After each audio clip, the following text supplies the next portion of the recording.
Shalom amigos, quería que vean el cubrebocas con el símbolo y también el gorro. Les habla Sergio Bacari del canal Un Bacari Suelto en Israel, otra vez con ustedes, otra vez con la Torá, en otro sábado tradicional, paseando esta vez por el extremo norte de Israel. Las aguas que están escuchando son del río Banias, un río que desciende del monte Hermón, y estamos por supuesto en las laderas del monte Hermón, en el extremo norte de Israel, más al norte de la ciudad Kiryat Shmona. Antiguamente aquí había una ciudad que se llamaba Filipo de Cesarea, también Banias, pero esto le voy a contar a continuación.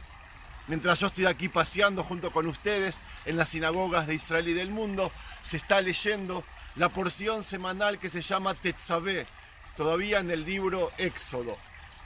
Tetzaveh comienza en el capítulo 27, versículo 10, y termina en el 30, versículo 20. ¿De qué trata? Trata sobre los Kohanim, los sacerdotes, cómo debían vestirse, las 4 prendas que ellos debían usar, empezando por el kutonet, que era la túnica que ellos vestían, el camisón, el delantal, no sé cómo se dice, Michnasaim, los pantalones, el mitznefet, que era la túnica que se ponían en la cabeza, y el avnet, que es el cinturón con el que ellos se ataban el delantal que usaban. Después cuentan cómo el Kohen Agadol, el gran sacerdote, debía a esa vestimenta adherirse, a ponerse un delantal, un chaleco, una pechera con las 12 piedras preciosas que representaban las 12 tribus de Israel. Esa pechera se llamaba efod. Después nos cuentan sobre Aarón y sus 4 hijos y les explican cómo va a ser el sacerdocio de ellos. Y respecto al lugar, antes de que yo empiece a caminar, a recorrer por un lugar maravilloso, un parque que se llama Banias, y vamos a escuchar el ruido de las aguas corriendo todo el tiempo, a los amigos cristianos les cuento que este lugar está identificado como lugar donde Yeshua o Jesús se sentó con sus 12 discípulos. Shtemesre Shlichim se dice en hebreo, y en este lugar, según la tradición y la fe cristiana, es en el que por primera vez Simón Pedro, Patrius Pedro, le dice a Jesús, según Mati 16, que Él es el Jesús, Él es el Mesías, el Hijo de Dios en vivo. Increíble. Sobre el lugar, la reserva arqueológica, hoy no pude entrar, pero voy a hacer otro paseo y les voy a relatar también sobre el mismo, pero hoy vamos a hablar de la porción semanal. Empecemos.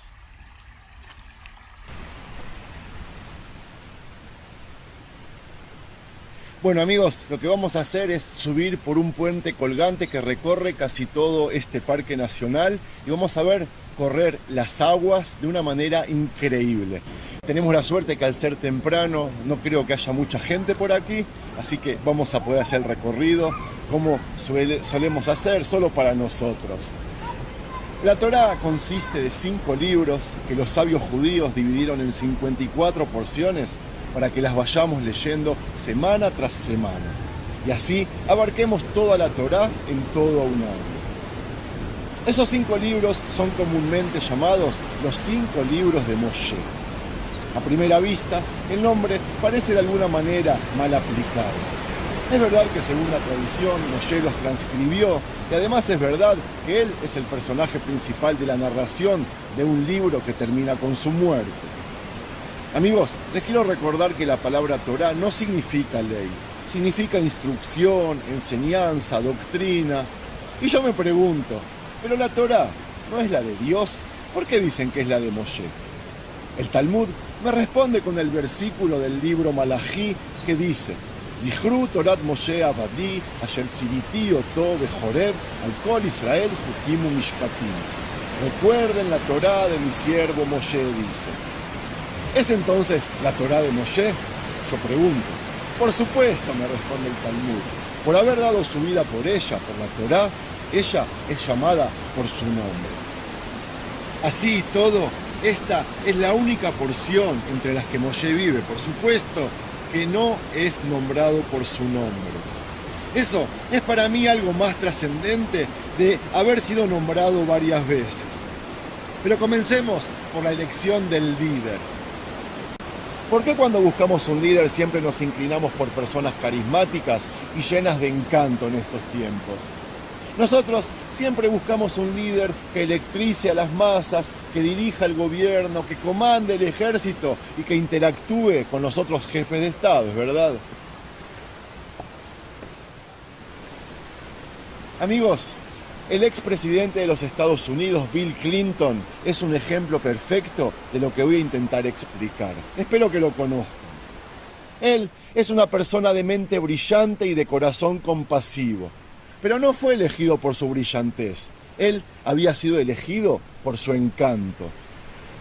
Yo quiero ir un paso más allá y hablar de las personas humildes, de los justos y de los piadosos. Esto después lo voy a conectar todo, no se preocupen. Amigos, todos conocemos ese tipo de personas, aunque sean difíciles de identificar y de localizar, porque se mantienen apartadas de los centros de atención. Todos sabemos que una vez que se las identifica, esas personas pueden y deberían transformarse en los pilares de la sociedad y ser aceptadas como los mentores. Sin embargo, se les resta importancia y se las califica de ingenuas, irrealistas y a veces de irrelevantes. Si retorno el tema de Bill Clinton, cuando salieron a la luz sus andanzas con la joven judía Mónica Lewinsky, Norteamérica y el mundo entero fue asaltado por un tremendo debate. Muchos sostuvieron que aquellos líderes que no mantienen un estándar moral no son aptos para la dirigencia, cosa que ya ni se discute en muchos líderes de este mundo. Otros sostuvieron descaradamente que el liderazgo tiene muy poco que ver con la moralidad y muchísimo que ver con la administración idónea. Esta es la mentalidad que hace que los niños idolatren a los futbolistas que ni siquiera terminaron la escuela secundaria, o que idolatren a los héroes de las películas que al final cayeron en la drogadicción. Entonces yo me pregunto, ¿por qué habríamos de esperar algo diferente de nuestros hijos cuando todo el tiempo a nosotros nos escuchan pontificar la falta de importancia o de la moralidad de nuestros líderes? Yo estoy convencido, y por lo menos en el marco que me rodea, que tenemos que saber que no siempre fue así. Y me baso en la Biblia. Voy como un loco citando sus versículos en los que Moshe, por ejemplo, fue elegido para que fuera el pastor del pueblo por su compasión. Amigos, Moshe era tartamudo. ¿Cómo un tartamudo llegó a ser el líder ultimativo? Dios vio cómo él fue tras una ovejita que daba vueltas por el desierto en busca de agua. La llevó de regreso entre los brazos mientras le murmullaba: si hubiera sabido que tenía sed, ovejita mía, te habría dado de beber agua. Otro ejemplo, cuando Saúl iba a ser ungido rey, nadie lograba encontrarlo. Buscaron y buscaron y finalmente lo encontraron oculto en un armario. Él era una persona muy humilde y no quería ocupar el cargo. Era precisamente la razón por la que Dios lo había elegido. La elección divina del rey David, por dar el último ejemplo, sorprendió incluso al profeta Shmuel. Les recuerdo que David no era ni alto ni era fuerte, ni ancho de espaldas como sus hermanos, ni tampoco daba la apariencia de que poseía virtudes para la guerra. Pero Dios no lo eligió por su físico, lo eligió por su alma. El hombre ve con los ojos, le reprendió suavemente Dios al dudoso profeta Shmuel, pero Dios ve dentro del corazón. En la porción Tetzabé, como les dije al principio, nos hablan de las vestimentas sacerdotales. Quiero tratar de entender junto con ustedes un versículo muy curioso referido a ellas, y para eso vamos a tener en cuenta todo lo dicho anteriormente. Al principio Dios le mandó a Moshe: Veasitá bigdei kodesh le Aarón ajija, lichvod uletifere. Harás vestimentas sagradas para tu hermano Aarón, para su honor y para su gloria. Pero luego, en el versículo siguiente, parecería que Dios cambió de planes. Veatá tedabel el kol jochmei lev asher melachtav ruach jochma, veasú el bigdei Aarón le kotsho ulekehunoli.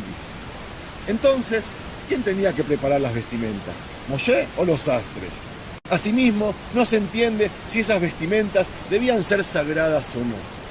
A Moshe se le ordenó que hiciera vestimentas sagradas, pero la palabra sagrada fue omitida de la descripción de las vestimentas que Dios les mandó a coser a los sastres.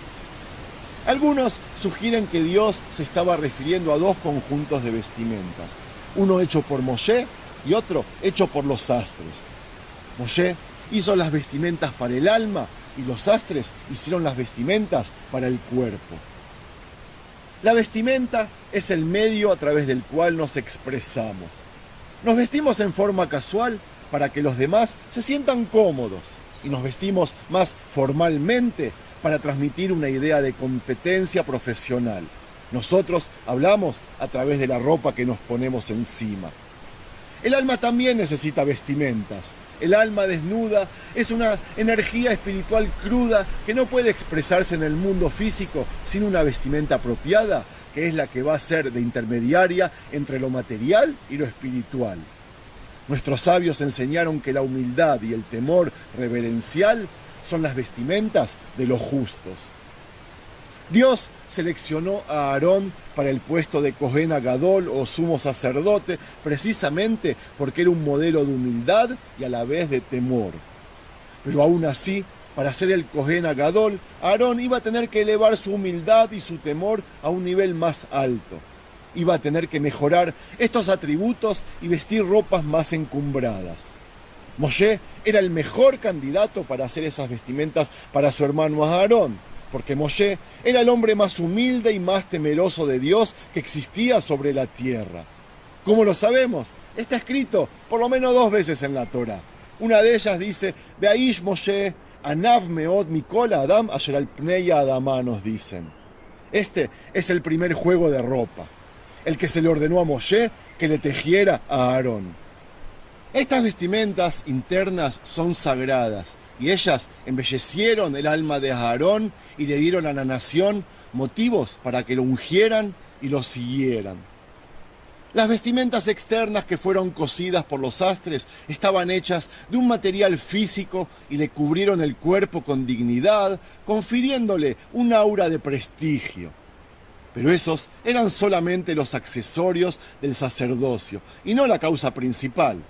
Los líderes tienen que designarse por su carácter y su piedad, no por su dignidad y su prestigio. Aún así, las vestimentas externas son un accesorio muy importante. Si Aarón se hubiera puesto solamente sus vestimentas interiores, pero por fuera hubiera vestido ropa común, nadie se hubiera percatado de su piedad y no se le hubiera conferido respeto durante su sacerdocio. Por eso, se requiere que los líderes lleven también vestimentas externas que confieran honor y prestigio. Y también viceversa. Cuando los líderes usan solamente vestimentas exteriores y no ponen de relieve la importancia de su humildad y su piedad, quedan atrapados únicamente en su poder y su autoridad. Y pronto se olvidan de la razón por la que fueron elegidos. Seguramente no pasará mucho tiempo antes de que estas personas maravillosamente piadosas se vuelvan arrogantes y altivas y también corruptas. El requisito de que los líderes sacerdotales se enfoquen constantemente en sus vestimentas internas servía para reforzar su piedad y su humildad, porque les recordaba su mandato de servir tanto al pueblo como también a Dios. La Torá se toma el trabajo de enseñarnos que cuando uno se preocupa solo por una de estas 2 clases de vestimentas y no por la otra, entonces eso no conducirá absolutamente a nada. Únicamente cuando se alcanza el equilibrio deseado entre el crecimiento interno y el liderazgo externo, las naciones y los líderes pueden tener éxito. Para concluir, amigos, digamos que la Parashá Tetzaveh sirve como un glorioso monumento al gran acto de Moshe y a lo que obtuvo. Pues mientras su nombre está realmente ausente de la porción, como decía al principio, su esencia sin nombre la impregna más que su nombrada ausencia. Los actos de los justos, según la religión judía, tienen un interesante efecto en Dios. Hacen que Él actúe de la misma manera. Y esa es la razón por la que se llama a la Torá los libros de Moshe, porque Moshe no solo salvó al pueblo de Israel, sino que también salvó a la Torá entera. Amigos, aquí terminamos. Por si no se dieron cuenta, este es un templo que se llama el Templo del Pan, ubicado en la antigua ciudad Cesarea de Filipo. Este lugar, como les contaba al principio, es muy importante para los hermanos cristianos, ya que aquí estuvo su Mesías, Yeshua, Jesús. Y con este regalo para ellos, yo me despido. Espero que les haya gustado. La próxima porción será por medio de otro paseo, obviamente en otro lugar. Shabbat Shel Shalom. Hola, mi nombre es Luz Mary Ramírez. Un saludo desde Colombia, Eje Cafetero. Hago parte de este importante canal. Si le gustó el video, dale un like.